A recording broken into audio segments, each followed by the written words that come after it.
الحمدللہ رب العالمین والصلاة والسلام علی محمد الامین اعوذ باللہ من الشیطان الرجیم بسم اللہ الرحمن الرحیم۔ خواتین و حضرات، ہم سورہ مائدہ کی آیت 3 کا مطالعہ کر رہے تھے۔ اس میں اللہ تعالیٰ نے خور و نوش کی حرمتوں کی تفصیل کی ہے۔ اس سورہ میں چونکہ اس امت سے آخری عہد و پیمان لیا گیا ہے، اس لیے یہ تکمیلی احکام ہے۔ یوں سمجھ لیجئے کہ کچھ اللہ نے اپنی شریعت میں ہدایات دیں، ان سے متعلق کچھ سوالات سامنے آئے، ان سوالات کو سامنے رکھ کر ان احکام کی وضاحت مزید کی گئی ہے۔ خور و نوش کی حرمتوں کا اگر آپ قرآن مجید میں مطالعہ کریں تو سورہ انعام میں بھی زیر بحث آئی ہیں، سورہ نحل میں بھی زیر بحث آئی ہیں، سورہ بقرہ میں بھی زیر بحث آئی ہیں، اور یہی چیزیں ہیں جو وہاں بھی بیان ہوئی ہیں، لیکن جو تفصیلات یہاں ان کے ساتھ ملحق کر دی گئی ہیں وہ ان صورتوں میں نہیں۔ چنانچہ یہ چیز زیر بحث تھی کہ پہلے تو یہ بیان کر دیا کہ اللہ تعالیٰ نے یہ 4 ہی چیزیں ہیں جنہیں اپنی شریعت میں ممنوع قرار دیا ہے۔ میں نے وضاحت کی تھی کہ ممنوعات فطرت تو الگ ہیں، یعنی جو چیزیں انسان خود سمجھ سکتا ہے کہ اس کے کھانے کے لیے موزوں نہیں ہے، اس کے کھانے کے لیے مناسب نہیں ہے، وہ زیر بحث نہیں آئی۔ جن چیزوں میں اشتباہ ہو سکتا تھا ان میں اللہ تعالیٰ نے اپنا فیصلہ صادر فرمایا ہے۔ جتنی بھی حلال چیزیں ہیں ان سے متعلق یہی سوالات پیدا ہو سکتے تھے کہ ایک جانور حلال ہے، اس کے کھانے میں کوئی قباحت نہیں ہے، وہ پاکیزہ ہے، طیب للطعام ہے، اگر وہ طبعی موت مر جائے تو اس کا حکم کیا ہوگا؟ جانور جائز ہے، اس کا گوشت کھانا جائز ہے، اسی کے اندر کی ایک چیز اس کا خون بھی ہے، اس کے بارے میں کیا حکم ہے؟ اسی طرح سے خنزیر ہے، بظاہر تو اسی نوع سے تعلق رکھتا ہے جس سے بھیڑ بکری تعلق رکھتی ہے، لیکن چونکہ گوشت بھی کھاتا ہے تو ایک نوعیت کا اشتباہ پیدا ہوا، اس وجہ سے سوال کیا گیا اور اس کا جواب یہ دے دیا گیا کہ یہ بھی ممنوع ہے۔ اور اللہ تعالیٰ کے سوا کسی اور کے نام پر کوئی چیز ذبح کی جائے، اس میں چونکہ عقیدے کی نجاست شامل ہو جاتی ہے، اس کے بارے میں بھی اللہ تعالیٰ کا حکم آ گیا۔ تو ان 4 چیزوں کے بعد پھر میتہ کی وضاحت ہو رہی تھی۔ اس میں یہ بیان کیا گیا کہ وہ جانور جو گلا گھٹنے سے مرا ہو منخنقہ کا، جو چوٹ سے مرا ہو موقوذہ، جو اوپر سے گر کر مرا ہو متردیہ، جو سینگ لگ کر مرا ہو نتیحہ۔ اسی باب میں یہ بھی زیر بحث آیا کہ وما اکل السبع الا ما ذکیتم، جسے کسی درندے نے پھاڑ کھایا ہو سوائے اس کے جسے تم نے زندہ پا کر ذبح کر لیا۔ اب یہ جو ذبح کر لیا ہے اس کے لیے ہماری شریعت کی اصطلاح ہے تزکیہ۔ تزکیہ کا مطلب میں عرض کر رہا تھا کہ یہ وہ ذبح کرنے کا طریقہ ہے جس میں گوشت خون سے پاک ہو جائے۔ اصلی مقصود یہ ہے، ذبح کرنے کا کوئی خاص طریقہ زیر بحث نہیں ہے، تاہم ایک طریقہ ایسا ہے جو بالعموم اختیار کیا جاتا ہے اور اس سے خون پوری طرح نکل جاتا ہے۔ اس کو ہم سمجھنے کی کوشش کر رہے تھے اور اس میں البیان کا نوٹ زیر بحث تھا۔ میں نے اس میں یہ لکھا ہے کہ اس کا اصل طریقہ ذبح یا نحر ہے، یعنی خون کی نجاست سے گوشت کو پوری طرح پاک کرنے کے لیے 2 طریقے اختیار کیے گئے۔ کچھ جانوروں کے لیے ذبح کا طریقہ، اس سے ہم بالعموم واقف ہیں، قربانی کے موقع پر اپنے جانور ذبح کرتے ہیں۔ دوسرا طریقہ نحر ہے۔ اب یہ ذبح اور نحر میں کیا فرق ہے؟ ذبح گائے بکری اور ان کے مانند جانوروں کے لیے خاص ہے، چھوٹے جانور، اور نحر اونٹ اور اس کے مانند جانوروں کے لیے۔ ذبح سے مراد یہ ہے کہ کسی تیز چیز سے حلقوم اور مری یا حلقوم اور ودجین کو کاٹ دیا جائے۔ حلقوم گلا، مری غذا کی نالی، حلقوم اور ودجین گردن کی وہ رگیں ہیں جو خون لانے کا ذریعہ بنتی ہیں، تو کسی تیز چیز سے ان کو کاٹ دیا جائے، یہ ذبح ہوگا۔ اور نہر یہ ہے کہ جانور کے حلقوم میں نیزے جیسی کوئی تیز چیز اس طرح چبھوئی جائے کہ اس سے خون کا فوارہ چھوٹے اور خون بہہ کر جانور بالآخر بے دم ہو کر گر جائے۔ یعنی اونٹ کو اس طرح ذبح کرتے تھے کہ اس کی ٹانگیں باندھ دیتے تھے اور پھر گردن میں نیزہ چبھوتے تھے، اس سے خون بہنا شروع ہو جاتا تھا۔ یعنی ٹھیک اسی جگہ سے جہاں سے ہم ذبح کرتے ہیں، اس جگہ جب نیزہ چبھایا جاتا تھا تو اس سے خون بہنا شروع ہو جاتا تھا، اور پھر خون کے بہہ جانے ہی سے جانور بے دم ہو کے گر جاتا تھا۔ یہ نہر ہے۔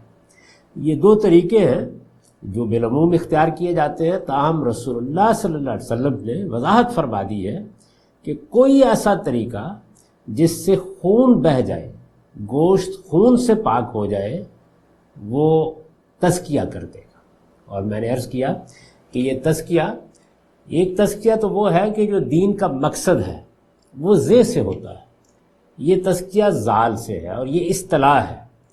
اس کا مطلب ہے گوشت کو اس طریقے سے حاصل کرنا کہ وہ خون سے پاک ہو جائے۔ اسی کا ایک جزو یہ ہے کہ اس پاکیزگی کے روحانی پہلو کو قائم کرنے کے لیے اس پر اللہ کا نام لے کر اسے ذبح کیا جائے۔ اس کی حکمت میں پچھلی نشست میں واضح کر چکا ہوں۔ مزید وضاحت فرمائی وما ذبح علی النصب، اور وہ جانور بھی حرام ہیں جو کسی آستانے پر ذبح کیے گئے۔ ایک چیز تو یہ ہے کہ آپ نے غیر اللہ کے نام پر ذبح کر دیا۔ اب یہاں قرآن ایک دوسری چیز کہہ رہا ہے، یعنی گویا اس نے وضاحت کی، اور اس میں ہمارے لیے اجتہاد کس اصول پر ہوتا ہے، احکام کا الحاق کس اصول پر ہوتا ہے، اس کی بڑی عمدہ نظیر ہے۔ یعنی عقیدے کی نجاست لاحق ہوئی، ایک جانور جو جائز جانور تھا، حلال جانور تھا، جس میں کوئی وجہ حرمت نہیں تھی، اس کو خدا کے سوا کسی اور کے نام پر ذبح کر دیا گیا، غیر اللہ کے نام پر ذبح کر دیا گیا، تو کیا چیز لاحق ہوئی ہے؟ یعنی جانور کا گوشت بھی خون سے پاک ہو گیا ہے، تزکیہ بھی کیا گیا ہے، وہ طبعی موت بھی نہیں مرا۔ وہ کیا چیز ہے جس نے اس کا گوشت کھانا ممنوع کر دیا؟ وہ شرک کی نجاست ہے، یعنی عقیدے کی نجاست چونکہ متعلق ہو گئی ہے تو اس وجہ سے اس کو بھی اللہ تعالیٰ نے حرام ٹھہرا دی۔ اب عقیدے کی اس نجاست کی اور صورتیں بھی ہو سکتی ہیں۔ اس کی ایک صورت یہ ہے کہ ذبح تو اللہ ہی کے نام پر کیا گیا، لیکن اس کو کسی آستانے پر لے جا کر وہاں غیر اللہ کی نظر کر دیا گیا۔ اس کو تھوڑا سا سمجھ لینا چاہیے۔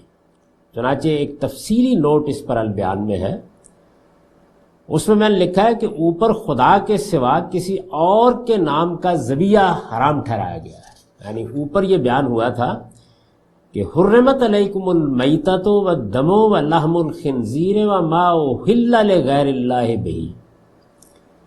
اوپر یہ بیان ہوا تھا کہ غیر اللہ کے نام پر اگر ذبح کیا گیا ہے تو وہ حرام ہوگا، یہ اوپر بیان ہو گیا تھا۔ سورہ انعام کی آیت 146 میں قرآن نے واضح فرمایا ہے کہ اس کی حرمت کا باعث خود جانور کا رجس یعنی ظاہری نجاست نہیں بلکہ ذبح کرنے والے کا فسق ہے۔ یعنی قرآن نے وہاں دو لفظ استعمال کر کے بتا دیا کہ ایک تو یہ ہے کہ نجاست جس کو ہم نجاست سمجھتے ہیں، یعنی گوشت میں خون رہ گیا، وہ موجود تھی، یہ وجہ حرمت بن جائے گی۔ یہاں کیا صورت ہے؟ یہاں یہ نہیں ہے، بلکہ ذبح کرنے والے نے شرک اختیار کر کے فسق کا ارتکاب کیا ہے، خدا کی سری نافرمانی کا ارتکاب کیا ہے، تو اس کو وجہ حرمت بنا دیا ہے۔ خدا کے سوا کسی اور کے نام پر ذبح کرنا چونکہ ایک مشرکانہ فعل ہے، اس لیے اسے فسق سے تعبیر فرمایا ہے۔ لفظ فسق کے بارے میں یہ جان لیجئے کہ قرآن مجید میں یہ فقہی اصطلاح کے طور پر استعمال نہیں ہوتا، بلکہ خدا کے مقابلے میں سرکشی اختیار کرنا، مقابلے میں کھڑا ہو جانا، اس کا شریک ٹھہرانا، اور یہ جانتے بوجھتے کہ یہ ایک ناجائز چیز ہے اس کا ارتکاب کرنا، یہ فسق ہو جائے گا۔ یہ ظاہر ہے، یہ فسق کیا چیز ہے؟ یعنی اگر جانور کو خدا کے سوا کسی اور کے نام پر ذبح کر دیا گیا ہے تو کس نوعیت کی نجاست لاحق ہوئی ہے؟ یہ ظاہر ہے کہ علم و عقیدے کی نجاست ہے۔ اس طرح کی نجاست جس چیز کو بھی لاحق ہو جائے، عقل کا تقاضا ہے کہ اس کا حکم یہی سمجھا جائے، یعنی چونکہ عقیدے کی نجاست جب غیر اللہ کے نام پر ذبح کیا جائے اس وقت بھی لاحق ہوتی ہے، وہی عقیدے کی نجاست اس صورت میں بھی ہے، تو عقلی اقتضا ہے، عقل تقاضا کرتی ہے کہ اس پر اسی حکم کا اطلاق کیا جائے۔ یہ ہے اجتہاد کی بنیاد، یعنی ہم اجتہاد کس اصول پر کرتے ہیں، چیزوں کا الحاق کس اصول پر کرتے ہیں، یہ دیکھتے ہیں کہ حرمت کا سبب کیا ہے، حرمت کی علت کیا ہے، کیا چیز باعث حرمت ہوئی ہے، کیا چیز وجہ حرمت بن گئی ہے، اس کو عقل اگر تقاضا کر رہی ہو کہ دوسری جگہ بھی دیکھ رہے ہیں تو پھر حکم وہاں بھی پہنچ جائے گا۔ یہ قرآن مجید نے خود وضاحت کر کے بتایا کہ اس طرح الحاق کیا جاتا ہے چیزوں کا۔ قرآن نے یہ دونوں چیزیں اسی اصول کے تحت ممنوع قرار دی ہیں۔ دوسری کون سی؟ یعنی ایک تو یہ بیان کیا وما ذبح علی النصب، جو کسی آستانے پر ذبح کیے گئے ہوں، اور دوسری چیز ہے وان تستقسموا بالازلام، اور یہ بھی کہ تم جوئے کے تیروں سے تقسیم کرو۔ کیا چیز تقسیم کرو؟ انہی جانوروں کا گوشت۔ اس کو ہم سمجھنے کی کوشش کریں گے تو دونوں چیزیں اسی اصول کے تحت ممنوع قرار دی۔ ان کے لیے اصل میں یعنی قرآن مجید کا جو متن موجود ہے اوپر، اس میں ما ذبح علی النصب اور ان تستقسموا بالازلام کے الفاظ آئے ہیں۔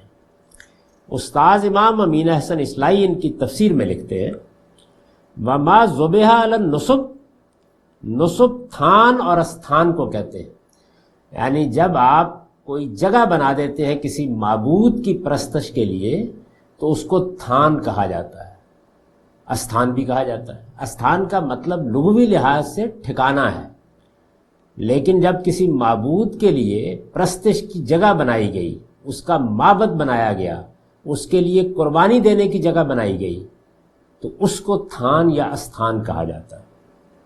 عرب میں ایسے تھان اور استھان بے شمار تھے جہاں دیویوں، دیوتاؤں، بھوتوں، جنوں کی خوشنودی کے لیے قربانیاں کی جاتی تھی۔ یہ جو مختلف چیزوں کی طرف اشارہ کیا گیا ہے، دیویوں، دیوتاؤں، بھوتوں، جنوں، تو یہ سمجھ لینا چاہیے کہ شرک اصلاً کہاں سے پیدا ہونا شروع ہوا ہے۔ دو مخلوقات ہیں جو ہمارے علاوہ ذی شعور بھی ہیں، ذی ارادہ بھی ہیں، اور بعض پہلوؤں سے ہم سے برتر بھی ہیں۔ ایک فرشتے، دوسرے جنات۔ ان دونوں کے بارے میں ابتدا ہی سے اللہ تعالیٰ نے معلومات دی۔ انبیاء علیہم السلام کے ذریعے سے انسان کو جو علم منتقل ہوا ہے، یعنی ایک علم تو وہ ہے جو ہم اپنے تجربے سے، اپنے مشاہدے سے حاصل کرتے ہیں یا عقلی استنباط سے حاصل کرتے ہیں، اور ایک علم وہ ہے جو انبیاء علیہم السلام کے ذریعے سے انسان کو دیا گیا۔ اس میں ظاہر ہے کہ یہ بتا دیا گیا تھا کہ جس طرح تم ایک مخلوق ہو، انسان ایک مخلوق ہے، اسی طرح جنات بھی ایک مخلوق ہے، اسی طرح فرشتے بھی اللہ کی ایک مخلوق ہے۔ میں اس سے پہلے بھی کئی مرتبہ عرض کر چکا ہوں کہ یہ سب مادے ہی کی مختلف صورتیں ہیں، یعنی اب ہم جانتے ہیں کہ وہ مادہ جس سے تمام چیزیں وجود پذیر ہو رہی ہیں وہ ٹھوس صورت میں بھی ہوتا ہے، وہ انرجی کی صورت میں بھی ہوتا ہے، اور وہ روشنی اور نور کی صورت میں بھی ہوتا ہے۔ تو ان تینوں ہی سے اللہ تعالیٰ نے تین ذی ارادہ اور ذی شعور مخلوقات پیدا کی ہیں، فرشتے، جنات اور انسان۔ ظاہر ہے کہ ان میں سے دو مخلوقات غیر مرئی ہیں، یعنی فرشتے بھی اور جنات بھی۔ تو ان کے تصرفات کے بارے میں جو ابتدائی خیالات پیدا ہوئے، وہی آہستہ آہستہ ان تمام مشرکانہ عقائد میں تبدیل ہوتے چلے گئے۔ پھر لوگوں نے ان کے الگ نام رکھ لیے، اور قرآن مجید جس طرح کہ ہمیں بتاتا ہے، جنات نے بھی اس سے فائدہ اٹھایا اور مختلف چیزیں اپنے ماننے والوں پر الہام کرنا شروع کر دی۔ اس سے ایک پوری کی پوری میتھولوجی، ایک دیمالا وجود میں آ گئی۔ اصل ماخذ اس کا یہی ہے۔ عربوں کے ہاں چونکہ مشرکانہ عقائد اپنی خالص صورت میں موجود تھے، یعنی مشرکانہ عقائد بھی ارتقاء کے مختلف مراحل سے گزرے ہیں۔ وہاں یہ بڑی حد تک خالص صورت میں موجود تھے، اتنے خالص تھے کہ قرآن سے یہ معلوم ہوتا ہے کہ قوم نوح کے زمانے میں جو بتوں کے نام رکھے گئے تھے وہی نام یہاں بھی رائج تھے۔ عربی زبان جس طرح ایک قدیم ترین زبان ہے، اسی طرح عرب کلچر بھی اور عرب تہذیب بھی بڑی حد تک امتداد زمانہ سے بالاتر رہی تھی۔ چنانچہ وہاں جنات جنوں کی حیثیت سے پوجے جاتے تھے، بھوتوں کی حیثیت سے پوجے جاتے تھے، اور پھر ظاہر ہے کہ شرک نے جو دیوی دیوتاؤں کی صورت دے دی ہے ان کو، اس میں بھی ان کے استھان اور تھان بنے ہوئے تھے۔ قرآن نے اس قسم کے ذبیحے بھی حرام قرار دیے، یعنی ایک ذبیحہ وہ کہ جو غیر اللہ کے نام پر کیا گیا، ذبح کرتے وقت اللہ کے سوا کسی اور کا نام لیا گیا، اور ایک یہ کہ اللہ کا نام لے کے ذبح کیا گیا لیکن کسی کی بارگاہ میں پیش کر دیا گیا، کسی معبد کی نظر کر دیا گیا، اور وہ معبد غیر اللہ کا معبد تھا۔ یعنی معبد تو صرف اللہ کا ہو سکتا ہے، عبادت گاہ اللہ ہی کی ہو سکتی ہے، معبود تنہا وہی ہے، اس لیے کوئی عبادت گاہ، کوئی تھان، کوئی استھان کسی غیر اللہ کے لیے نہیں بنایا جا سکتا۔ تو اگر آپ نے اس طرح کے کسی تھان پر جا کر قربانی کر دی، کوئی دیگ چڑھا دی، کوئی نظر پیش کر دی، تو قرآن مجید کی آیت بتا رہی ہے کہ وہ بھی حرمت کے حکم میں آ جائے گا۔ قرآن کے الفاظ سے یہ بات صاف نکلتی ہے کہ ان کے اندر، یعنی جو اس طرح تھانوں پر پیش کیے جائیں، ان کے اندر حرمت مجرد با ارادہ تقرب و خوشنودی استھانوں پر ذبح کیے جانے ہی سے پیدا ہو جاتی ہے۔ یعنی استھانوں پر ذبح کرنے سے مقصود کیا تھا؟ تقرب اور خوشنودی، جس کا تھان ہے، جس کا استھان ہے، اس کی خوشنودی حاصل کرنا، اس کو خوش کرنا، اس کا قرب ڈھونڈنا، اس کا ارادہ تھا۔ تو محض اس ارادے سے، مجرد با ارادہ تقرب و خوشنودی، اگر آپ نے اسے اس استھان پر ذبح کر دیا، ذبح اللہ ہی کے نام پر کیا گیا ہے، تو یہ حرمت اس میں پیدا ہو جائے گی۔ اس سے بحث نہیں کہ ان پر اللہ کا نام لیا گیا ہے یا کسی غیر اللہ کا۔ اگر غیر اللہ کا نام لینے کے سبب سے ان کو حرمت لاحق ہوتی تو ان کے علیحدہ ذکر کرنے کی ضرورت نہیں تھی، اس لیے کہ اوپر وما احل لغیر اللہ بہ کا ذکر گزر چکا ہے، وہ کافی تھا۔ یہ جو اب زائد ایک بات کہی گئی ہے، عطف کیا گیا ہے اس کو، تو جس طرح میتا کی وضاحت میں بعض چیزیں کہی گئیں، اسی طرح ما احل لغیر اللہ بہ کی وضاحت میں یہ چیز کہہ دی گئی ہے۔ ہمارے نزدیک اسی حکم میں وہ قربانیاں بھی داخل ہیں جو مزاروں اور قبروں پر پیش کی جاتی ہیں، ان میں بھی صاحب مزار اور صاحب قبر کی خوشنودی مد نظر ہوتی ہے، اس کو خوش کرنا، اس کا قرب ڈھونڈنا، اس کے ذریعے سے برکت حاصل کرنا، یہ پیش نظر ہوتا ہے۔ ذبح کے وقت نام چاہے اللہ کا لیا جائے یا صاحب قبر و مزار کا، ان کی حرمت میں دخل نام کو نہیں بلکہ مقام کو حاصل۔ یعنی یہ بات قرآن مجید کی اس وضاحت سے ہم نے سمجھی کہ مقام کی نسبت بھی حرمت کا باعث بن جاتی ہے۔ دوسری چیز کیا تھی؟ وَأَن تَسْتَقْسِمُوا بِالْأَزْلَامِ، استقسام، یہ فعل استعمال ہوا ہے اس میں، ان تستقسموا، اس میں فعل استعمال ہوا استقسام۔ استقسام کے معنی ہے حصہ یا قسمت یا تقدیر معلوم کرنا۔ ازلام جوئے یا فال کے تیروں کو کہتے ہیں۔ عرب میں فال کے تیروں کا بھی رواج تھا، جن کے ذریعے سے وہ اپنے زام کے مطابق غیب کے فیصلے معلوم کرتے تھے۔ یعنی حرم میں تیر پڑے ہوئے تھے، ان کے نام آتے ہیں، عربی ادب میں بھی ان کا ذکر ہوا ہے، شاعروں نے بھی ان کا ذکر کیا ہے، امرؤ القیس نے اپنے معلقے میں ذکر کیا ہے۔ تو وہ اپنے زام کے مطابق اس سے غیب کے فیصلے معلوم کرتے تھے۔ اور جوئے کے تیروں کا بھی رواج تھا، جن کے ذریعے سے وہ گوشت یا کسی چیز کے حصے حاصل کرتے تھے۔ اس کی کیا صورت تھی؟ ہم سورہ بقرہ کی تفسیر میں خمر و میسر کے تحت بیان کرائے ہیں کہ عرب شراب نوشی کی مجلسیں منعقد کرتے، یعنی یہ ان کی ایک روایت تھی کہ شراب نوشی کی ایک مجلس منعقد کی گئی، شراب کے نشے میں جس کا اونٹ چاہتے ذبح کر دیتے، میرا اونٹ پکڑ لیا، آپ کا اونٹ پکڑ لیا، ذبح کر دیا، مالک کو منہ مانگے دام دے کر راضی کر لیتے، یعنی یہ بڑی فراخی اور بہت فیاضی سمجھی جاتی تھی کہ مالک کو ہم نے مانگے دام دیے اور راضی کر لیا، پھر اس کے گوشت پر جوا کھیلتے تھے. یعنی اب ذبح ہو گیا، گوشت بنا لیا گیا، اس کی ڈھیریاں لگا دیتے، اس پر جوا کھیلتے. گوشت کی جو ڈھیریاں جیتتے جاتے ان کو بھونتے، کھاتے، کھلاتے اور شرابیں پیتے، اور بسا اوقات اسی شغل بدمستی میں ایسے ایسے جھگڑے کھڑے کر لیتے کہ قبیلے کے قبیلے برسوں کے لیے آپس میں گتھم گتھا ہو جاتے. یہ ان کا ایک طریقہ تھا اور سینکڑوں جانیں اس کی نظر ہو جاتی. استاذ امام یہ کہتے ہیں کہ مجھے خیال ہوتا ہے کہ یہاں استقسام بالازلام سے یہی دوسری صورت مراد ہے. یعنی پہلی صورت کیا تھی کہ آپ نے غیر اللہ کے نام پر ذبح تو نہیں کیا، لیکن غیر اللہ کے تھان یا استھان یا معبد کی نظر کر دیا، تو مقام کی نجاست نے اس کو حرام کر دیا.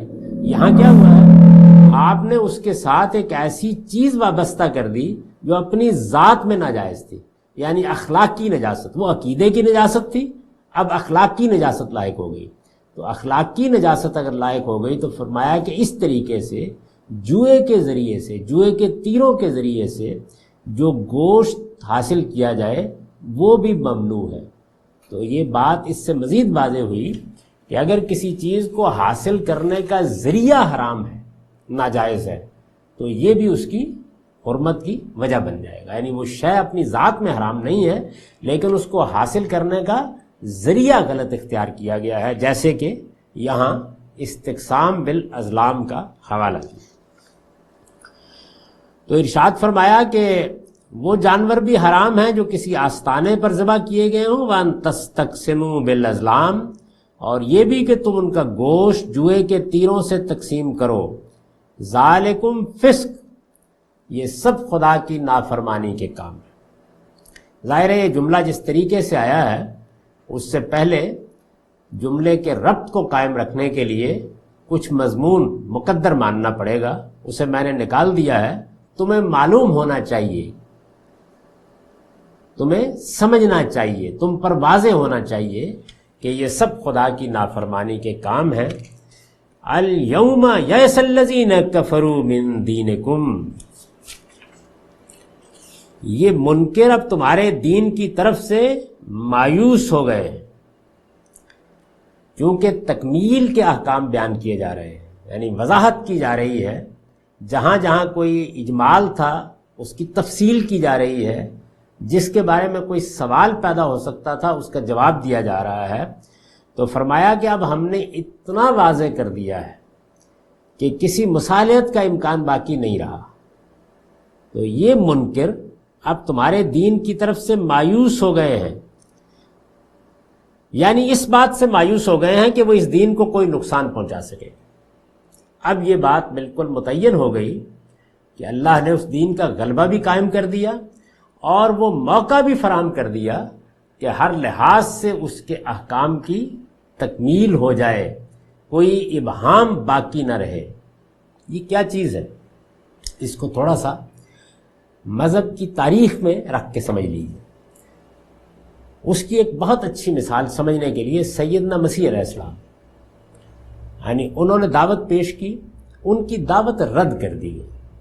ایک عرصے تک وہ انجیل میں جو ہدایت انہیں دی گئی تھی وہ لوگوں تک پہنچاتے رہے، لیکن بنی اسرائیل نے اس کو مان کر نہیں دیا.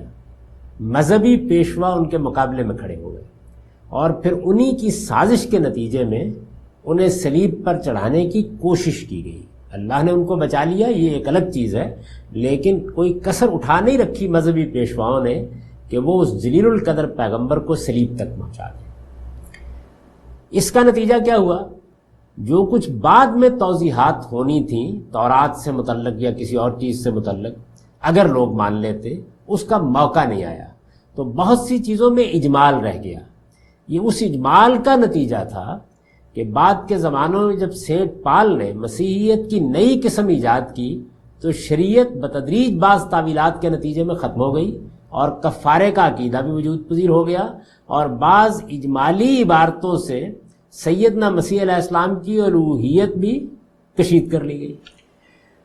ہمارے معاملے میں یہ ہے کہ قرآن مجید چونکہ صرف مکے میں نازل ہو کر نہیں رہ گیا، رسالت مآب صلی اللہ علیہ وسلم نے ہجرت فرمائی اور اس کے بعد آپ کو وہاں باقاعدہ اقتدار حاصل ہوا، ایک اجتماعی نظم قائم ہو گیا جس میں یہ ممکن تھا کہ اب چیزوں کو اتمام تک پہنچا دیا جائے، ان کی تکمیل کر دی جائے۔ تو یہ اللہ کا بڑا کرم ہوا، اس کی طرف اشارہ کیا ہے کہ اب اس دین کو وہ کوئی نقصان نہیں پہنچا سکیں گے۔ فَلَا تَخْشَوْهُمْ وَخْشَوْنِ، اس لیے ان سے ڈرو، ان سے نہ ڈرو، مجھی سے ڈرو، اس لیے ان سے نہ ڈرو، مجھی سے ڈرو۔ قرآن مجید کے ایک اسلوب کو سمجھ لیجئے، اور وہ یہ کہ فعل استعمال ہوتا ہے، فعل کا مفعول کیا ہے، فعل کا متعلق کیا ہے، وہ بعض اوقات حذف کر دیا جاتا ہے، اس کو ہم کلام کے در و بس سے سمجھتے ہیں۔ یہاں اگر آپ اس کو سمجھیے تو ہم یہ کہہ سکتے ہیں کہ گویا یہ بات کہی گئی ہے کہ اس لیے ان حرمتوں کے معاملے میں ان سے نہ ڈرو، مجھی سے ڈرو۔ یعنی پیچھے حرمتیں بیان کی تو اب یہ فرمایا کہ ان حرمتوں کے معاملے میں اب ان سے اندیشہ ناک ہو کر کسی مصالحانہ رویے کی ضرورت نہیں ہے۔ یہ آج شاید بات اجنبی لگے، لیکن جب کسی قوم کے اندر حرمتوں حلتوں کی ایک پوری شریعت وجود میں آ جاتی ہے، ایک فقہ بن جاتی ہے، اور اس میں یہ بتانے کی کوشش کی جائے کہ یہ جائز ہے، یہ ناجائز ہے، یہاں زیادتی کر دی گئی ہے، یہاں غلب ہو گیا ہے، یہاں کوئی چیز اپنی طرف سے شامل کر دی گئی ہے، تو یہ ایک معرکہ ہوتا ہے۔ یعنی آپ یہ دیکھیے کہ اس وقت مسلمانوں کا معاملہ یہ ہے کہ آپ کہیں میں خدا کو مانتا ہوں، میں اللہ کے رسولوں کو مانتا ہوں، میں محمد الرسول اللہ صلی اللہ علیہ وسلم کو اللہ کا آخری پیغمبر مانتا ہوں، میں قیامت پر سچا ایمان رکھتا ہوں، میں فرشتوں کو مانتا ہوں، میں کتابوں کو مانتا ہوں، میں نماز کا اہتمام کرتا ہوں، میں روزہ رکھتا ہوں، میں حج کرتا ہوں، میں زکوٰۃ دیتا ہوں۔ دین کے تمام بنیادی معاملات کو واضح کر لیجئے، اس کے بعد کسی فقہی حرمت حلت کے بارے میں اختلاف کیجئے، اپنے ایمان دین دونوں سے محروم ہونے کا اہتمام کر لیجئے، یعنی پھر جو فتویٰ بھی ہے صادر ہو جائے گا۔ تو اس میں پھر ایک اندیشے کی صورت پیدا ہوتی ہے۔ وہ اندیشے کی صورت کیا ہے؟ وہ یہ ہوتی ہے کہ آپ کے گرد و پیش کے لوگ آپ سے یہ تقاضا کرتے ہیں کہ یہ کیا ضروری ہے کہ فلاں بات کا بھی اظہار کیا جائے، فلاں سوال کا جواب بھی دے دیا جائے، فلاں بات کی وضاحت بھی کر دی جائے، بنیادی باتوں تک محدود رہنا چاہیے۔ یہ چیز ہے جس کو سامنے رکھ کر قرآن مجید یہ کہہ رہا ہے کہ جب بات کہنے کا موقع آ گیا ہے اور اب ہم نے اتمام کے ساتھ احکام بیان کر دیے ہیں، تو پھر وَلَا تَخْشَوْهُمْ وَخْشَوْنِ، یعنی یہاں کسی جنگ سے ڈرنے کا ذکر نہیں ہے، کسی حملے سے ڈرنے کا ذکر نہیں ہے، یہ اصل میں اس مذہبی اختلاف کا معاملہ ہے کہ جس میں لوگ مرنے مارنے پر اتر آتے ہیں۔ چنانچہ جب یہ بات کہی گئی کہ یہ حلال ہے اگرچہ تم نے اس کو حرام ٹھہرا رکھا ہے، یہ حرام ہے اگرچہ تم اس کی حلت کا فتویٰ دیے ہوئے ہو، تو ظاہر ہے کہ اس کا ایک رد عمل ہوتا ہے مذہبی گروہوں کی طرف سے۔ اس رد عمل کو سامنے رکھ کے فرمایا ہے کہ ان حرمتوں کی ہم نے وضاحت کر دی، جو کچھ درست تھا وہ بیان کر دیا ہے، جو کچھ صحیح تھا اس کی تکمیل کر دی ہے۔ اس وجہ سے اب آپ کا کام کیا ہے؟ آپ کا کام یہ ہے کہ پہنچائیں اس کو۔ یہ مضمون آگے جب آپ جائیں گے تو کھل جائے گا۔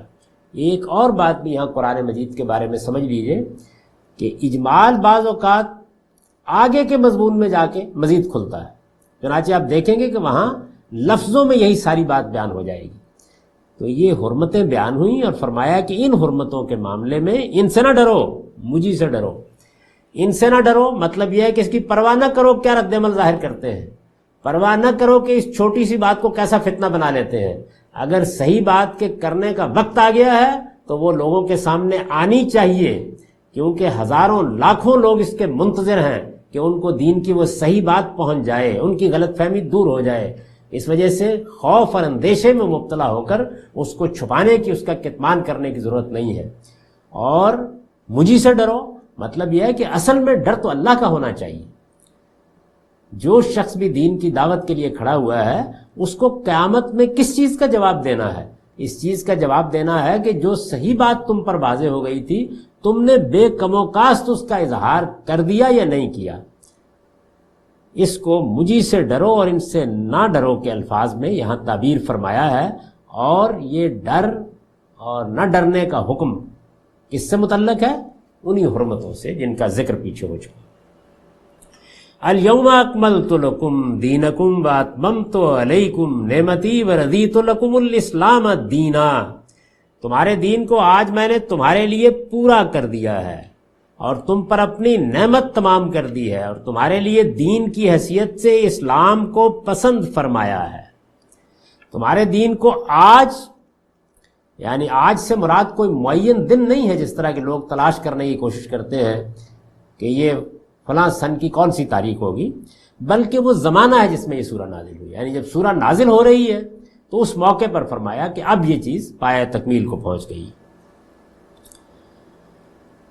یہ دین کو پورا کر دیا ہے یا دین کو مکمل کر دیا ہے، اس کا عام طور پر لوگوں نے مطلب یہ سمجھا ہے کہ پہلی شریعتیں نامکمل تھیں یا پہلے دین نامکمل تھے، دین کی تکمیل رسالت میں آپ صلی اللہ علیہ وسلم پر ہوئی ہے۔ یہ معنی نہیں ہے، اللہ کا دین ہمیشہ سے پورا کا پورا لوگوں کو دیا گیا ہے۔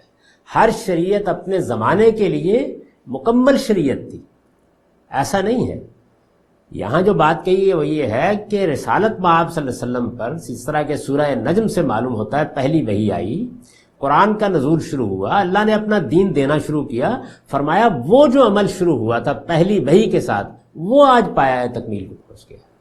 یعنی دین میں جو ہدایت دینی تھی، جو بات کہنی تھی، وہ پوری کی پوری کہہ دی گئی ہے۔ اب اس میں کوئی ایسی چیز نہیں رہ گئی جس کی مزید وضاحت کرنا پیش نظر ہو۔ میں نے اس پر لکھا اسی لیے کہ یعنی محمد الرسول اللہ صلی اللہ علیہ وسلم کی طرف سے پہلی وحی سے جو دین تمہیں دینا شروع کیا تھا اسے آج پورا کر دیا ہے، یہ مطلب ہے اس آیت کا۔ تمہارے لیے دین کی حیثیت سے اسلام کو پسند فرمایا ہے، رضیت لکم الاسلام دینا، یعنی یہودیت اور نصرانیت کو نہیں بلکہ اسلام کو پسند فرمایا ہے، اس لیے کہ وہ اللہ کا دین نہیں بلکہ دین سے انحراف کی مختلف صورتیں، یعنی جو دین سیدنا موسیٰ علیہ السلام لے کر آئے یا جو دین سیدنا مسیح علیہ السلام لے کر آئے وہ اسلام ہی تھا، لیکن اس اسلام میں انحرافات پیدا کر دیے گئے، بدعتیں داخل کر دی گئی، اس کے عقائد میں تبدیلیاں کر دی گئی۔ اس کو اللہ تعالیٰ نے صاف کر کے اصل دین جس کا نام ہمیشہ سے اسلام ہی رہا ہے، جس طرح کہ سیدنا ابراہیم کی سرگزشت سے واضح ہوتا ہے، اس کو لوگوں کے سامنے پیش کر دیا۔ تو فرمایا کہ اللہ نے یہ پسند فرمایا کہ بدعتوں کے ساتھ اور انحرافات کے ساتھ کوئی چیز تمہارے پاس نہ رہے بلکہ بے کم و کاست اصل دین واضح ہو جائے۔ یہی وہ چیز ہے جس کے بارے میں نے بار بار توجہ دلائی ہے کہ ایک رویہ تو یہ ہے کہ جو کچھ وجود میں آ رہا ہے اس کو فکر کا ارتقا سمجھ کر دین کے ساتھ ملا دیا جائے اور اس طرح بہت سی آمیزشوں کے ساتھ دین کا ایک ایڈیشن تیار ہو جائے، اور دوسرا رویہ یہ ہے کہ دین کو ہمیشہ خالص کرنے کی جدوجہد کی جائے۔ اللہ تعالیٰ نے جو بات ہمیں سکھائی ہے وہ یہ دوسرا رویہ ہے۔ تو یہاں اسی کو بیان کیا ہے کہ اصل اسلام کو، اگرچہ یہودیت اور نصرانیت بھی اپنی اصل کے لحاظ سے اسلامی تھے، لیکن چونکہ وہ انحرافات پیدا کر کے ایک دوسری صورت اختیار کر چکے تھے، اس لیے فرمایا کہ ہم نے اصل اسلام کو تمہارے لیے پسند فرمایا ہے۔ اوپر سے چونکہ بات یہ چل رہی تھی، جس وجہ سے میں نے اشارہ بھی کیا کہ حرمتوں کے معاملے میں زیر بحث ہے، اوپر سے حرمتیں زیر بحث تھیں، یہ اصل میں اس کے ضمن میں کچھ بات آ گئی تھی، اسی پر عطف کر کے کہا ہے کہ فَمَنِ اسْتُرَّ فِي مَخْمَصَةٍ غَيْرَ مُتَجَانِفٍ لِّإِثْمٍ فَإِنَّ اللَّهَ غَفُورٌ رَحِيمٌ، پھر جو بھوک سے مجبور ہو کر ان میں سے کوئی چیز کھا لے بغیر اس کے کہ وہ گناہ کا میلان رکھتا ہو تو اللہ بخشنے والا ہے، اس کی شفقت ابدی۔ یعنی یہ استثناء بیان کیا کہ مجبوری کی صورت میں حرام کا استعمال کیا جا سکتا ہے۔ اس سے متعلق کچھ چیزیں مزید وضاحت کا تقاضا کرتی ہیں، ان کو ہم اگلی نشست میں زیر بحث لائیں گے۔ اب ان آیات کا ترجمہ سن لیجیے۔ ارشاد فرمایا ہے، اسی طرح وہ جانور بھی حرام ہیں جو کسی آستانے پر ذبح کیے گئے ہوں، اور یہ بھی کہ تم ان کا گوشت جوئے کے تیروں سے تقسیم کرو۔ تمہیں معلوم ہونا چاہیے کہ یہ سب خدا کی نافرمانی کے کام ہیں۔ تمہیں معلوم ہونا چاہیے کہ یہ سب خدا کی نافرمانی کے کام ہیں۔ یہ منکر اب تمہارے دین کی طرف سے مایوس ہو گئے ہیں، اس لیے ان حرمتوں کے معاملے میں ان سے نہ ڈرو، مجھی سے ڈرو۔ تمہارے دین کو آج میں نے تمہارے لیے پورا کر دیا ہے اور تم پر اپنی نعمت تمام کر دی ہے اور تمہارے لیے دین کی حیثیت سے اسلام کو پسند فرمایا ہے، سو میرے ان احکام کی پابندی کرو۔